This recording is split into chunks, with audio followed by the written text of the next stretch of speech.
नमस्कार, मी स्नेहा. आपण पाहत आहे साम टीव्ही. साम संजीवनी या आरोग्य विशेष कार्यक्रमामध्ये तुम्हा सगळ्यांचं स्वागत. मंडळी, महिलांचं आरोग्य आणि पुरुषांचं आरोग्य या दोघात खूप महत्त्वाचा फरक आहे आणि तो फरक काय आहे आणि महिलेचं आरोग्य कसं जपलं गेलं पाहिजे याविषयी आपण आज बोलणार आहोत. कारण महिलेचं आरोग्य हे द्योतक आहे लोकसंख्येच्या आरोग्याचं. कारण एका महिलेचं आरोग्य त्या समाजाचं, राज्याचं, कुटुंबाचं आणि पर्यायाने देशाच्याही स्वास्थ्याचं द्योतक असतं. त्याचा थेट परिणाम राष्ट्राच्या आपल्या विकासावर होतो. महिलांच्या आरोग्याचा परिणाम जो आहे तो राष्ट्राच्या विकासावर सुद्धा होऊ शकतो आणि म्हणूनच महिलांच्या आरोग्याची, स्त्रियांच्या आरोग्याची काळजी जी आहे ती घेणं हे फार महत्त्वाचं आहे. आणि प्रत्येक स्त्रीनं काहीतरी योगदान देण्यासाठी आपल्या देशाच्या विकासात आणि त्यासाठी स्वतःचं आरोग्य चांगल्या पद्धतीने जपणं महत्त्वाचं आहे. पण आता स्त्रियांनी आपलं आरोग्य नेमकं कसं बरं चांगलं जपायचं, कारण खूप जबाबदाऱ्या असतात कुटुंबाच्या किंवा करिअर ओरिएंटेड वुमनच्या पण खूप वेगवेगळ्या जबाबदाऱ्या असतात. घर आणि ऑफिस सांभाळताना खूप दमछाक होते. मात्र या सगळ्यात चांगलं आरोग्य आपण आपलं कसं राखू शकतो, कशी काळजी घेऊ शकतो एक स्त्री म्हणून स्वतःची, याविषयी आपण जाणून घेणार आहोत. आणि त्यासाठी आपल्यासोबत आहेत आत्मसंतुलन केंद्र कार्लाच्या डॉक्टर मालविका तांबे. मॅम, स्वागत तुमचं आणि शुभेच्छा तुम्हाला नवरात्रीच्या. थँक्यू. तर तुम्ही सुद्धा डॉक्टरांना प्रश्न विचारू शकता. काही तुमच्या आरोग्यासंदर्भात तक्रारी असतील, शंका कुशंका असतील ते विचारू शकता. आणि त्यासाठी आमचा स्टुडिओ क्रमांक लिहून घ्या. आमचा स्टुडिओ क्रमांक सांगते. आमचा स्टुडिओ क्रमांक आहे 02 410 10 610. पुन्हा एकदा सांगते, 022 410 10 610 या नंबरवर थेट फोन करा आणि तुम्ही डॉक्टरांना प्रश्न विचारू शकता. चला तर मग आता चर्चेला सुरुवात करूया. डॉक्टर, एक स्त्री म्हणून खरं तर मला सगळ्यात आधी हे सांगायला आवडेल की बरेच शो आपण एकत्र केलेत आहेत आणि त्यात आपण स्त्रियांच्या आरोग्यांविषयी खूप डिस्कस केलेलं आहे. आणि अगदी श्रीगुरूंपासून ते त्यांचा वारसा आता तुम्ही चालवता आणि स्त्री आरोग्यावर तुमचा विशेष अभ्यास आहे, भर देता तुम्ही त्याच्यावर. खूप महत्त्व आहे तुमच्या लेखी या स्त्री आरोग्याचं. तर त्याविषयी आधी काय सांगाल? सर्वप्रथम तर साम संजीवनीच्या सगळ्या प्रेक्षकांना या जो शक्तीचा जागराचा उत्सव आत्ता चालू आहे नवरात्राचा, त्याच्याकरता हार्दिक शुभेच्छा. बघा कसं आहे, आपण जेव्हा देवीची उपासना करतो आहोत तर त्याच्यातनं आपल्याला एक लक्षात घ्यायला पाहिजे की ही स्त्री शक्ती आहे, त्याच्याचकरता तिची उपासना केली जाते आणि त्याच्याकरता हा 9 दिवसाचा काळ असतो. त्यामुळे आपल्याला कसं आहे, वेळोवेळी आपल्या सगळ्या शास्त्रांमधून स्त्रीच्या शक्तीचा किंवा स्त्रीच्या महिमेचा जो काही विचार करायला पाहिजे त्याच्याबद्दल आपल्याला म्हणतो ना की आठवण छोटीशी सूक्ष्म स्वरूपात दिली जाते. आता जसं तुम्ही मगाशी म्हणलात की स्त्रीचं आरोग्य जे आहे ते खूप महत्त्वाचं आहे. कारण की कसं आहे की आपण प्रॅक्टिकली जर का समाजामध्ये पाहिलं तर एखाद वेळेस पुरुषाला काही त्रास असला तर स्त्री संपूर्ण घर व्यवस्थित पुढे नेऊ शकते. पण ते स्त्रीला जर का आजार असला किंवा स्त्री जर का घरात सगळं व्यवस्थित करू शकत नसली किंवा कुटुंबाकडे लक्ष देऊ शकत नसली तर पूर्ण घराची आपण म्हणतो ना की परिस्थिती खराब होते.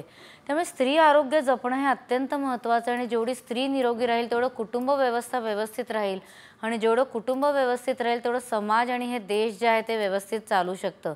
त्यामुळे स्त्री आरोग्याचा विचार आपल्याला करणं अत्यंत गरजेचं आहे. इवन निसर्गाने सुद्धा बघा, स्त्रीला स्वतःचं आरोग्य नीट राहण्याच्या दृष्टीने तिला पाळीसारखी एक प्रमुख व्यवस्था करून दिलेली आहे की ज्याच्यामध्ये तिच्या शरीराची आपसूक स्वच्छता होत राहते. की ज्या काही चुका थोड्याशा आपल्या वागणुकीतनं किंवा खाण्यापिण्यातनं किंवा निसर्गाच्या माध्यमातून काय जे काही चुका होत असतील आपल्याला वागणुकीतून, त्या सगळ्यातनं आपल्याला शुद्धी व्हायला म्हणून मदत केली जाते. तर तेवढा आपल्याला का महत्त्व आहे, कारण आपण पुढच्या पिढीला जन्म देणारे असतो. म्हणजे सृजनात्मक कार्य जे आहे ते स्त्रीच्या हातामध्ये असतं आणि म्हणून तिचं क्वालिटी कंट्रोल, अगदी काय म्हणतो ना आपण रफ शब्दात सांगायचं असेल तर तिचं क्वालिटी कंट्रोल ठेवणं आपल्याला खूप गरजेचं आहे. कारण की स्त्रीचं आरोग्य जेवढं व्यवस्थित राहील तेवढंच आपली पुढची येणारी भावी पिढी आहे ती व्यवस्थित राहू शकेल. नाहीतर तर आपण आता बघतोच आहोत, अख्खं समाज आहे ते वेगवेगळ्या आजारांनी अगदी ग्रसित आहे आणि जेवढे आपण आजार बघतो ते तेवढे वाढतच चाललेले आहे. त्यामुळे श्री गुरुजींनी सुद्धा स्त्री आरोग्य या विषयावरती खूप काम करायचं ठरवलं होतं. आणि जेव्हा मी लग्न होऊन घरी आले तेव्हा त्यांनी मला स्पेसिफिकली हे सांगितलं की माझी खूप इच्छा आहे की या गोष्टीवरती तू जास्त काम करावं. आणि ॲज अ स्त्री नॅचरली स्त्री आरोग्य आणि त्याचबरोबर मुलांचं सुद्धा आरोग्य हा अगदी माझा मनाचा जवळचा विषय आहे. त्यामुळे नॅचरली मी काम सगळ्याच फील्डमध्ये करते आजारपणांच्या, पण हा माझा अगदी आवडता विषय आहे. आणि जिथे कोणाला काही मदत होऊ शकली तर मला घरी जाऊन एक आपण म्हणतो ना समाधानाची झोप मिळायला शक्यता जास्त असते. डॉक्टर आता खरं तर आपल्या महिलांना ना वयाच्या प्रत्येक टप्प्यावर खरं तर अनेक बदलांना सामोरं जावं लागतं. शिवाय जीवनातली आव्हानं आहेतच, आव्हानं आहेत, चॅलेंजेस आहेत. त्यामुळे या सगळ्या बदलांना सामोरं जायचं म्हणजे स्वतःचं शरीर चांगलं तयार करायला हवं. तर कुठल्या कुठल्या टप्प्यावर आपण कशी काळजी घेऊ शकतो? बघा खरं तर कसं आहे की जन्म झाल्यानंतर आपण लहान मुलांची जी काळजी घ्यायला सांगतो त्याच्यामध्ये मुलींची काळजी बऱ्याचदा घेतली जात नाही. म्हणजे आता आपण दूध लहानपणापासून घ्यायला प्रत्येक मुलांना सांगतो, तर नॅचरली जशी मुलांना गरज आहे तशीच मुलींना सुद्धा त्याची गरज असते. उलट हाडांची काळजी, रक्तधातूची काळजी ही मुलींच्या केसेसमध्ये आपल्याला जास्त घ्यायला पाहिजे. त्यामुळे अगदी लहान वयापासून न चुकता मुलींना दुधामधून तुम्ही जर का स्त्री संतुलन कल्प किंवा चैतन्य कल्प हे द्यायला सुरुवात करून टाकली साधारण 6-8 महिन्याच्या वयापासून, तर त्यांच्या शरीरातली सगळं धातू वृद्धी जी आहे ती व्यवस्थितपणे होऊ शकते. म्हणजे रसापासून शुक्रापर्यंत जे शरीरामध्ये धातू व्यवस्थित तयार व्हायला पाहिजे त्याच्याकरता मदत दूध करू शकतं. त्याच्यानंतर ड्रायफ्रूट्स आहेत वेगवेगळ्या प्रकारचे, ते सुद्धा मुलांना सुरुवातीपासून आपण द्यायला सांगतो. सगळ्यात महत्त्वाचा टप्पा जो येतो तो म्हणजे जेव्हा पाळी सुरू होते. आता पाळी सुरू होण्याचा साधारण आपण वयाचा विचार केला तर 12व्या-13व्या वर्षी पहिलेच्या काळामध्ये, म्हणजे आता गेल्या हजारो वर्ष आपण बघतो आहोत, इव्हन आयुर्वेदामध्ये सुद्धा त्या काळात 12व्या-13व्या वर्षी मुलगी रजस्वला होते असं सांगितलेलं आहे. ते सडनली गेल्या एक 15 वर्षामध्ये ते वय उतरून खालती 9 वर्षाला आलेलं आहे. म्हणजे ज्या काही चुका होतात ते त्याच्यामध्ये काहीतरी आपल्याला लक्ष घालण्याची गरज आहे. कारण की हजारो वर्ष ज्याच्यात काही बदल झाला नाही, ती गोष्ट सडनली या वर्षांमध्ये इतक्या कमी वेळेमध्ये का बदलावी ह्याचा पण आपल्याला विचार करणं अत्यंत गरजेचं आहे. त्यामुळे खाण्यापिण्याची काळजी तर चांगली आहेच, पण आत्ताच्या काळात काय होतंय तर आपल्याला अन्न सगळं जे आहे ते वेगवेगळ्या सगळ्या केमिकल्सनी ग्रसित मिळतं. म्हणजे त्याच्यामध्ये पेस्टिसाइड्स, फर्टिलायझर्स वगैरे असं काही काही टाकलेलं असतं. आपण बाहेरून जे रेडीमेड अन्न आहे ते आणण्याची आत्ता पद्धत खूप झालेली आहे, त्याच्यामुळे चुका होतात आहे. आणि त्याच्याशिवाय सुद्धा जर का आपण आत्ता पाहिलं तर मुलींचं पण एकूण स्क्रीन टाईम फार प्रमाणात वाढलेलं आहे. त्यामुळे ते सुद्धा आपल्याला कमी करायची गरज आहे. तर चांगलं वाचन आहे, चांगलं घरामध्ये वातावरण जे आहे ते अत्यंत महत्त्वाचं असतं. म्हणजे या काळामध्ये जिथे आपण मुलींचा प्रवास स्त्रीत्वाकडे होत असतो ना, तो खूप महत्त्वाचा असतो. तर साधारण 13व्या वर्षापासून आपण म्हणूया की 22-23 वर्षाच्या वयापर्यंत मुलींच्या पोषणाची काळजी घेणं खूप आवश्यक असतं. त्याच्यानंतर पुढचा टप्पा आपण जो म्हणतो तो म्हणजे प्रेग्नन्सीचा. आता प्रेग्नन्सीच्या काळामध्ये सुद्धा खूप व्यवस्थित विचार करण्याची गरज असते. काळजी काय घ्यायला पाहिजे, कशी वागणूक असली पाहिजे, त्याचा सुद्धा विसर खरं पडत चाललेला होता. त्यामुळे श्री गुरु डॉक्टर बालाजी तांब्यांनी आयुर्वेदिक गर्भसंस्कार पुस्तक हे आणलं. कारण की त्यांना हे जाणीव होत होते की समाजामध्ये याबद्दलचे जो विचार आहे तो कमी होत चाललेला आहे, किंवा स्त्रियांच्या आरोग्याकरता विचार न करता, पुढच्या भावी पिढीच्या आरोग्याचा विचार न करता जे काही रुटीन चाललेलं आहे त्याच्यावरती काम करून राहिले आहेत. त्यामुळे आपल्याला ही जी आरोग्याची पातळी घसरते त्याच्याकरता गर्भसंस्कार आपल्याला सगळ्या समाजापुढे आणावा लागला. बऱ्याचदा लोकांना प्रश्नसुद्धा पडतो की हे काय पहिले सुद्धा होतच असणं आणि ते अवेअरफुली समोर आणणं ह्याच्यामध्ये खूप फरक असतो. म्हणजे आता आपण जेव्हा मुलांना सांगतो की तुम्ही स्क्रीन टाईम कमी करा, तेव्हा ते आवर्जून तो कमी करायचा प्रयत्न करतात. पण आपण जर का त्यांना ही अवेअरनेसच नाही आणून दिली की ही गोष्ट काहीतरी तुमच्याकरता चुकती आहे, तर मग तर त्यांना सवय लागते आणि ते बघतच राहतात ना. त्यामुळे हा अवेअरनेस जो आहे गर्भसंस्काराचा, वागणुकीचा, हा समाजामध्ये आणणं आपल्याला खूप गरजेचं आहे. आणि त्याच्यानंतर येतो तो म्हणजे मेनोपॉज. तर साधारण 40-50 नंतर स्त्रियांच्या आरोग्याचा आपण विचार करायचा झाला तर त्याच्यामध्ये आपल्याला मेनोपॉझल फेजमधले डिजनरेटिव्ह चेंजेसबद्दल विचार करावा लागतो. त्यामुळे निश्चितच स्त्रीच्या आयुष्यामध्ये होणारे बदल जे असतात ते खूप जास्त प्रमाणात असतात. तिचं संपूर्ण अस्तित्व जे आहे त्याचं पूर्ण काळजी घेणं आपल्याला अत्यंत गरजेचं आहे. आणि आयुर्वेदासारख्या शास्त्रामध्ये तर याच्याकरता खूपच सगळ्या आपल्याला मार्गदर्शन जे आहे ते दिलेलं आहे. आणि त्याचाच फायदा किंवा त्याचंच आपण म्हणूया की जागरूकता आपण ही लोकांपर्यंत पोहोचवण्याचा पूर्ण प्रयत्न जो आहे तो करत आहोत. नक्कीच. डॉक्टर, महिलांसाठी नेहमी तुम्ही रेकमेंड करता तपासण्या त्या त्या वयात त्या त्या टप्प्यावर करायला हव्यात. तर या तपासण्या की आपण टेस्ट म्हणूया, एक काळजी म्हणून, एक प्रिव्हेन्शन म्हणून कुठल्या प्रकारच्या असतात? बघा सगळ्यात महत्त्वाचं जे स्त्रियांकरता असतं ते म्हणजे त्यांचं रक्तधातू. आता आयुर्वेदामध्ये सांगितलेलं आहे की रस आणि रक्तधातू या दोन्ही बेस जो व्यवस्थित तयार होतो तेव्हाच आपल्या शरीरातल्या सगळ्या धातू ज्या आहेत ते व्यवस्थित तयार होतात. आणि स्त्रियांच्या केसमध्ये तर प्रत्येक महिन्यामध्ये 3 ते 5 दिवस हा रक्तस्राव होत असतो. त्यामुळे रक्तधातू व्यवस्थित आहे की नाही याची आपल्याला काळजी घेणं अत्यंत आवश्यक आहे. आता आजच्या काळामध्ये आपण पाहिलं तर रक्ताच्या तपासण्या करणं अत्यंत सोपं असतं. त्यामुळे शक्य असलं तर निदान एक 6-7 महिन्याच्या आत जमत असलं तर एकदा तरी कमीत कमी हिमोग्लोबिन किती आहे, RBCs किती आहे याचा आपण साधारण ढोबळ अंदाज घेतला तर जास्त बरं होईल. त्याचबरोबरीने कॅल्शियमसुद्धा शरीरामध्ये व्यवस्थित असणं अत्यंत आवश्यक आहे. तर स्त्रियांनी त्याचीही तपासणी केली तर जास्त बरं राहील. बरोबरीने आपण जर का पाहिलं तर सध्याच्या काळात व्हिटॅमिन D3 आणि B12 ह्याचं सुद्धा सगळ्यांमध्ये खूप आपल्याला कमतरता जाणवते आहे. आणि स्त्रियांच्या केसमध्ये तर ॲनिमिया होण्याचे चान्सेस खूप जास्त प्रमाणात असतात. हाडांची सुद्धा ताकद आहे ती टिकून राहण्याच्या दृष्टीने आपल्याला D3 व्हिटॅमिनसुद्धा शरीरात व्यवस्थित प्रमाणात असणं अत्यंत आवश्यक असतं. त्यामुळे या तरी किमान तपासण्या ज्या आहेत त्या स्त्रीने एक 6-8 महिन्यात एकदा केल्या तर आपल्याला कळू शकेल की हां बाबा काय आत्ता परिस्थिती आणि त्याच्या हिशोबाने काय काळजी घेतली पाहिजे. जसं आपण स्त्रियांना नेहमी सांगतो की नाचणीचं भाकरी किंवा नाचणीची खीर, नाचणीचं सत्व हे स्त्रियांनी रेग्युलर बेसिसवरती आपल्या खाण्यामध्ये ठेवलं पाहिजे. एखादा खजूर आहे तो तुपाबरोबर नियमितपणे घेतला पाहिजे. मनुका आहेत काळ्या त्या तुमच्या खाण्यामध्ये नियमित ठेवल्या पाहिजे. खसखशीची खीर आहे, मखाण्याची खीर आहे, या गोष्टी जर का नियमितपणे आपल्या खाण्यामध्ये ठेवल्यात तर मग अशा प्रकारच्या कुठल्याही कमतरतेचा त्रास आपल्याला होताना दिसत नाही. पण मी कुटुंबातले प्रत्येक सदस्याला सांगेन की जर का तुम्हाला वाटतंय की स्त्रीची चिडचिड होती घरामध्ये, ती आई असेल, बहीण असेल, आजी असेल, कोणी पण असेल, तर तिला काय त्रास होतो आहे ह्याच्याकडे नक्की तुम्ही लक्ष द्यावं.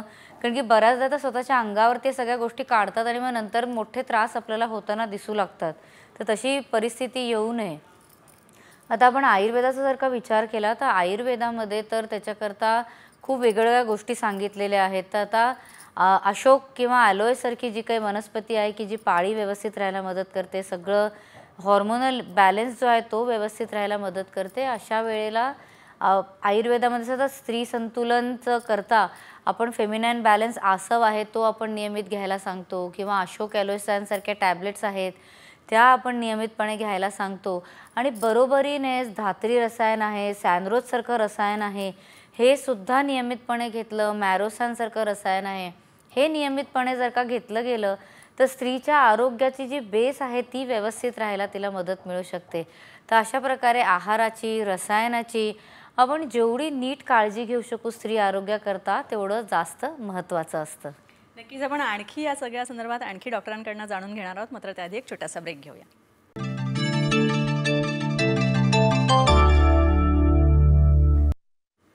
ब्रेकनंतर आपलं स्वागत. मॅडम एक परांजपे म्हणून आहेत, आजोबा जोडले गेलेत आपल्याबरोबर, त्यांच्याशी आपण बोलूया. आजोबा स्वागत आहे तुमचं. तुम्ही प्रश्न विचारा डॉक्टरांना. हॅलो. हां विचारा, तुमचा प्रश्न विचारा. हॅलो. हां बोला, प्रश्न विचारा तुमचा, प्रश्न विचारा तुमचा, आम्हाला ऐकू येत आहे. हॅलो. हां बोला. बोलू का? हां बोला बोला बोला, आम्ही ऐकतोय. माझ्या तळपायाची जरा हे कमी झाली आहे, चालताना मला त्रास होतो, तर त्याला मी लाटणं फिरवते किंवा चोळते, म्हणजे सर्क्युलेशन, मग मला घरात वावरता येतं. पण आता बाहेर मात्र मला फिरायला जाता येत नाही, तर त्याच्यासाठी काय केलं पाहिजे? वय काय आहे तुमचं? माझं वय 91 आहे. अच्छा, वय बरंच आहे. हॅलो.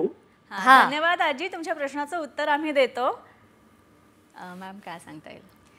बघा, सर्वप्रथम तर धन्यवाद तुम्ही फोन केलात. कारण की कसं आहे की आयुष्यात आपल्याला प्रत्येक टप्प्यामध्ये आपल्या आरोग्याची काळजी घेणं अत्यंत आवश्यक असतं. आणि नसा ज्या असतात एस्पेशली, म्हणजे ज्याला आपण मज्जाधातू म्हणतो, तर साधारण 60-70 नंतर ह्यांच्यामध्ये ताकद जी आहे ती कमी कमी होत जाते. आणि बऱ्याचदा चालायला त्रास होणं किंवा तळपायाला आग होणं, तळपायामध्ये सेन्सिटिव्हिटी खूप प्रमाणात होणं, अशा प्रकारचे त्रास जे आहेत ते आपल्याला दिसू शकतात. याच्याकरता सगळ्यात सोपी गोष्ट जी तुम्ही घरी करू शकता ते म्हणजे संतुलनचं पादाभ्यंग घृत घ्यायचं, काशाची वाटी घ्यायची आणि त्याच्याने तळपाय हलक्या हाताने चोळून काढायचे. याच्याकरता काही फार जोर द्यावा लागत नाही किंवा खूप जास्त मसाज करावा लागतो असं काही करावं लागत नाही. किंवा एकामेकाचं सुद्धा करता येऊ शकतं, म्हणजे घरात जे कोणी व्यक्ती असतील त्यांनी एकामेकाला जर का हे पादाभ्यंग करून दिलं तरीही चालू शकतं. याला वेळ पण फारसा द्यावा लागत नाही. साधारण एक 10 मिनटं आपण जर का दिवसभरामध्ये दिली तर त्याचा आपल्याला फायदा जो आहे तो मिळू शकतो. आता गोल गोल गोल गोल ही काशाची वाटी फिरवून तुम्ही जर काही हलक्या हाताने तुमच्या तळपायांनाही मसाज केली तर आपल्याला पित्तसुद्धा कमी व्हायला मदत मिळते, वात शमन व्हायला मदत मिळते आणि त्याचबरोबरीने तुम्हाला जो सेन्सिटिव्हिटीचा त्रास आत्ता पायाला होतो आहे तो कमी व्हायला नक्की मदत मिळू शकेल. कसं असतं, आपण लाटणं फिरवलं किंवा आपण खूप जास्त प्रमाणात जोर दिला की जो हळवळपणा असतो आपल्या तळपायांचा त्याला त्रास जास्त प्रमाणात होतो. त्यामुळे पिनपॉईंट प्रेशर कुठे द्यावं किंवा किती प्रमाणात द्यावं ह्याला सुद्धा एक त्याच्याकरता शास्त्र असतं. त्यामुळे आपण नेहमी म्हणतो की अशा प्रकारचं जर का फूट रिफ्लेक्सोलॉजी किंवा प्रेशर तुम्हाला जर का घ्यायचं असेल ॲक्युप्रेशरसारखं पायावरती, तर ते तुम्ही कुठल्या तरी व्यवस्थित थेरपिस्ट करून घेतलेलं चांगलं असतं. कारण की पायामधले जे आपले सगळे पॉईंट्स असतात ते आपलं संपूर्ण शरीरावरती काम करू शकतात, इतकं आपल्याला निसर्गाने पॉसिबिलिटी तिथे दिलेली आहे. तर तुम्ही पादाभ्यंग नक्की करा आजी. आणि त्याचबरोबर माझं असं म्हणणं राहील की तुम्हाला जमत असेल तर संतुलन मॅरोसॅनसारखं जे रसायन आहे तेही नियमितपणे घ्यायला सुरू करा. आणि अभ्यंग सेसमीसारखं जे तेल आहे संतुलनचं तेही तुम्ही नियमाने पायाला लावायला हलक्याताने सुरू करा, तर तुमचा हा त्रास कमी व्हायला तुम्हाला नक्की मदत मिळू शकेल. नक्कीच. डॉक्टर, आणखी एक फोन आलेला आहे आपल्याबरोबर आहेत कोल्हापूरवरनं अश्विनीजी. अश्विनीजी, स्वागत आहे तुमचं आमच्या शोमध्ये. विचारा मॅडमना प्रश्न विचारा. अश्विनीजी, तुम्हाला ऐकू येत आहे? अच्छा, संपर्क तुटलेला आहे आपला मॅडम. पण मला एक सांगा की महिलांचं शारीरिक आरोग्य तर महत्त्वाचं आहेच, पण त्याचबरोबर मानसिक आरोग्य आणि त्या पर्यायाने भावनिक आरोग्य जे आहे ते सुद्धा महत्त्वाचं आहे. तर मानसिक आरोग्य आपल्याला चांगलं ठेवायचं आहे, तर मग कशाप्रकारे आपण आयुर्वेदाची मदत घेऊ शकतो? बघा, कसं आहे की हॉर्मोनल बॅलन्स जर का शरीरामध्ये व्यवस्थित असला तर आपल्याला शारीरिक, मानसिक आणि भावनिक तिन्ही पातळींवरती व्यवस्थितपणे काम करता येतं. आता तुम्ही विचार करा की आपण मेनोपॉजच्या फेजमध्ये का म्हणतो की स्त्रियांची चिडचिड झालेली म्हणजे नॉर्मल असते किंवा काहीतरी त्रास होतोय ते नॉर्मल असतो, कारण की त्यावेळेला हॉर्मोनल इम्बॅलन्स तयार झालेला असतो.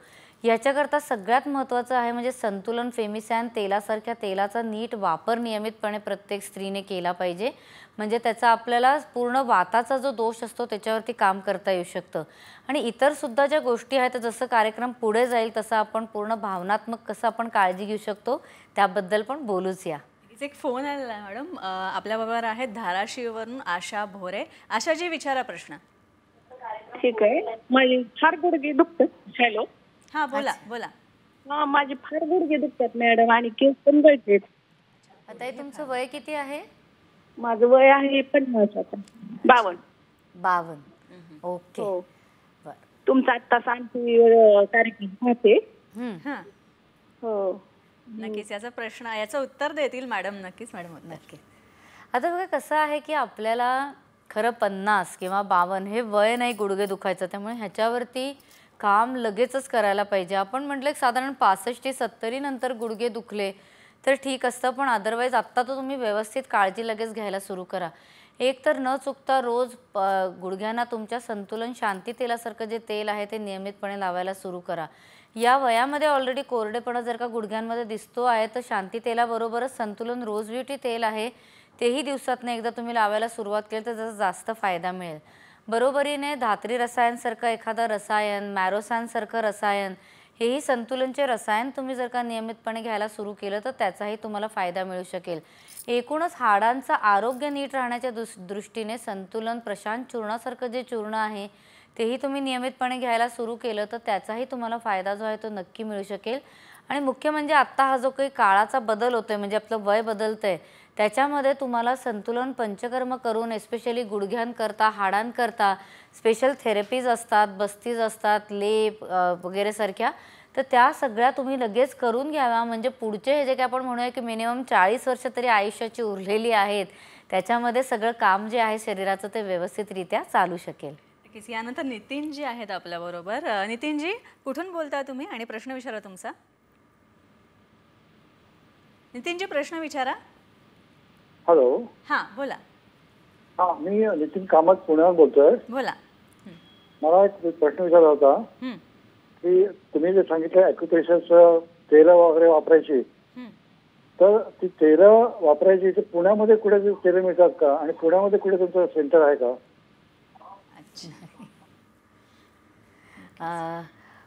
पुण्यामध्ये आपलं सेंटर आहेच. मला वाटतं त्याची सगळी माहिती आत्ता आपल्या स्क्रीनवरती असणारच आहे. पण सर, संतुलन आयुर्वेद जे आपलं नाव आहे ते तुम्ही सर्च केलं तरीही तुम्हाला त्याच्यातलं सगळं डिटेल्स जे आहेत ते नेटवरती मिळू शकतील. आणि आपली सगळी ही जी तेलं आहेत किंवा आपण पादाभंग घृताविषयी मगाशी बोललोत, तर ही सगळी जी प्रॉडक्ट्स आहेत ती सगळे अवेलेबल आहेतच. तुम्ही जर का डिटेल्स आत्ता स्क्रीनवरती पाहिले तर तुम्हाला सगळं त्याच्याबद्दलची इन्फॉर्मेशन जी आहे ती मिळू शकेल. ऑनलाईन पण या गोष्टी सगळ्या मिळू शकतात. मुख्य काय आहे, श्री गुरु डॉक्टर बालाजी तांबेंचं विचार मनातला सगळ्यात पक्का हा होता की प्रत्येकाला आपलं आरोग्य राखता आलं पाहिजे. त्यामुळे औषधं तर खूप पुढची गोष्ट आहे, पण जसं आपण रोज प्रत्येकाला सांगतो की तुम्ही भात नक्की खा किंवा पोळी नक्की खा, त्याच्यावर तूप नक्की घ्या, आरोग्याकरता भाज्या फळं हे खूप महत्त्वाचे आहेत, तसंच आयुर्वेदामध्ये रसायनशास्त्र म्हणून सांगितलेलं, म्हणजे त्याच्यामध्ये जी रसायन आहे ती आरोग्याकरता खूप महत्त्वाची असतात आणि त्याबद्दल सगळी माहिती जी आहे ते आपण पुरवण्याचा प्रयत्न करतो. तर तेलंसुद्धा ही आरोग्याला टिकवून ठेवण्याकरता मदत करत असतात. त्यामुळे ह्याच्याबद्दलची संपूर्ण माहिती जी आहे ती तुम्हाला इझिली मिळू शकेल. आपण संतुलनच्या कुठल्याही ब्रांचला वगैरे फोन केलात तर तुम्हाला हे सगळं डिटेल्स जे आहेत ते मिळू शकतील. आणि नाहीतर www.santulan.in याच्यावरती तुम्ही जरी गेलात तरी तिथेही तुम्हाला ही माहिती जी आहे ती मिळू शकेल. नक्की सर, आपण पाहिलं डॉक्टर मालविका तांबे यांनी महिलांचं आरोग्य चांगलं राखण्यासाठी खूप महत्त्वाची चर्चा आपल्यासोबत केली, खूप चांगल्या चांगल्या टिप्स आपल्याला दिल्या आणि या सगळ्यांचं अनुसरण तुम्ही नक्कीच करा. नक्कीच तुम्हाला एक महिला म्हणून तुमचं आरोग्य सुधारण्यासाठी मदत होईल. आणि जाता जाता इतकंच सांगते, बाई म्हणून, एक महिला म्हणून तू भारीच आहेत आणि तू अजून भारी होऊ शकतेस जर तू तुझ्या आरोग्याची काळजी घेतलीस, तुझ्या शरीराची काळजी घेतलीस, मानसिक भावनिक पातळीवर तू समर्थ होऊ शकतेस आणखी जर तुझ्या आरोग्याची काळजी घेतलीस तर. आता आपण इथेच थांबतोय, मात्र परत आपण भेटणार आहोत पुढच्या बुधवारी डॉक्टरांसोबत. डॉक्टर, तुम्ही इथे आलात त्यासाठी खूप खूप आभार तुमचे. धन्यवाद. मलाही आनंद आहे. यानंतर इथेच थांबतोय. नमस्कार.